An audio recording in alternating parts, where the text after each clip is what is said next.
Edfu मंदिर के बारे में। एडफू का मंदिर एक मिस्र का मंदिर है जो एडफू ऊपरी मिस्र में नील नदी के पश्चिमी तट पर स्थित है।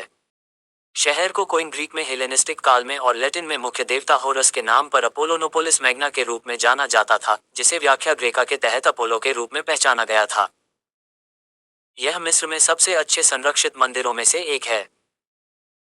यह मंदिर 237 से 57 ईसा पूर्व के बीच टॉलेमिक साम्राज्य में बनाया गया था। इसकी दीवारों पर शिलालेख मिस्र में हेलेनिस्टिक काल के दौरान भाषा, मिथक और धर्म पर महत्वपूर्ण जानकारी प्रदान करते हैं। विशेष रूप से मंदिरों के उत्कीर्ण भवन ग्रंथ इसके निर्माण का विवरण प्रदान करते हैं और सृजन के द्वीप के रूप में इस और अन्य सभी मंदिरों की पौराणिक व्याख्या के बारे में जानकारी भी संरक्षित करते हैं। पवित्र नाटक के महत्वपूर्ण दृश्य और शिलालेख भी हैं जो होरस और सेट के बीच सदियों पुराने संघर्ष से संबंधित हैं। इनका अनुवाद एडफू प्रोजेक्ट द्वारा किया गया है। एडफू मंदिर के निर्माण मिथक में कई संबंधित दृश्य शामिल हैं जो मुख्य रूप से पाए जाते हैं। वे दुनिया की शुरुआत की कहानी बताते हैं जब यह अभी भी पूरी तरह से पानी से ढका हुआ था। भूमि और आदि जल के बीच संघर्ष के दौरान भूमि सतह के करीब आने में कामयाब रही। जहां ऐसा हुआ वहां बास की मदद से नरकट उगे जिन्हें दफार और दलाज देवताओं ने मजबूत किया। नरकट एडफू के मंदिर के लिए रोगाणु कोशिका थे और यहाँ होरस बास के रूप में उतरा था। एक पक्षी के रूप में एक सेना आई और एडफू के स्वामी होरस को खाना खिलाया। यह अनुष्ठान एडफू के पंथ की शुरुआत थी।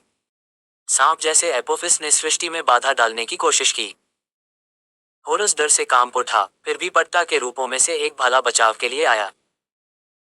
शत्रु पराजित हो गया और सृष्टि जारी रही। एक बाज ने आकाश गुंबद का निर्माण किया, उसके पंख क्षितिज से क्षितिज तक पहुंचे और सूर्य ने अपना दैनिक चक्र शुरू किया। फिर एडफू का पहला मंदिर देवताओं थोथ और शेषत द्वारा डिजाइन किया गया था, एक ज्ञान के लिए जिम्मेदार था और दूसरा शास्त्र के लिए। ईश्वरीय स्वामी निर्माता ने इन योजनाओं के अनुसार मंदिर का निर्माण किया, लेकिन शुरुआत में पत्थर का नहीं बल्कि सरकंडे का। मंदिर की नींव अनुष्ठान में कई तत्व शामिल हैं। सबसे पहले जमीन की योजना कॉर्ड खींचने की रस्म के साथ तैयार की गई थी।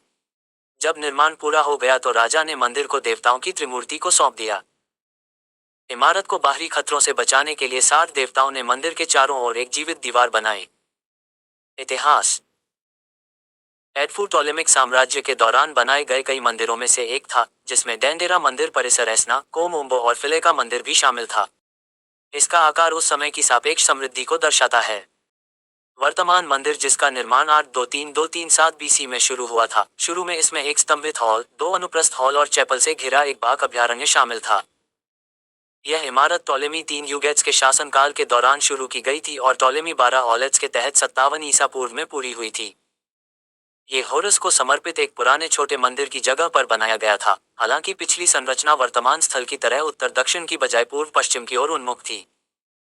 वर्तमान मंदिर के ठीक पूर्व में एक खंडहर तोरण स्थित है, जिसके शिलालेखीय साक्ष्य नए साम्राज्य के शासकों रामेसिस प्रथम, सेटी प्रथम और रामेसिस द्वितीय के तहत एक निर्माण कार्यक्रम का संकेत देते हुए पाए गए हैं। नेक्टेनेबो 2 का एक नाउज, एक पुरानी इमारत का अवशेष, आंतरिक अभयारण्य में संरक्षित है जो अकेला खड़ा है, जबकि मंदिर का बाघ अभयारण्य 9 चैपल से घिरा हुआ है। थियोडोसियस द्वारा बुतपस्तों के उत्पीड़न और 391 में रोमन साम्राज्य के भीतर गैर ईसाई पूजा पर प्रतिबंध लगाने के आदेश के बाद एडफू का मंदिर एक धार्मिक स्मारक के रूप में अनुपयोगी हो गया। अन्य जगहों की तरह कई मंदिरों की नक्काशीदार राहतें ईसाई धर्म के अनुयायियों द्वारा तोड़ दी गईं, जो हावी हो गईं। मिस्र।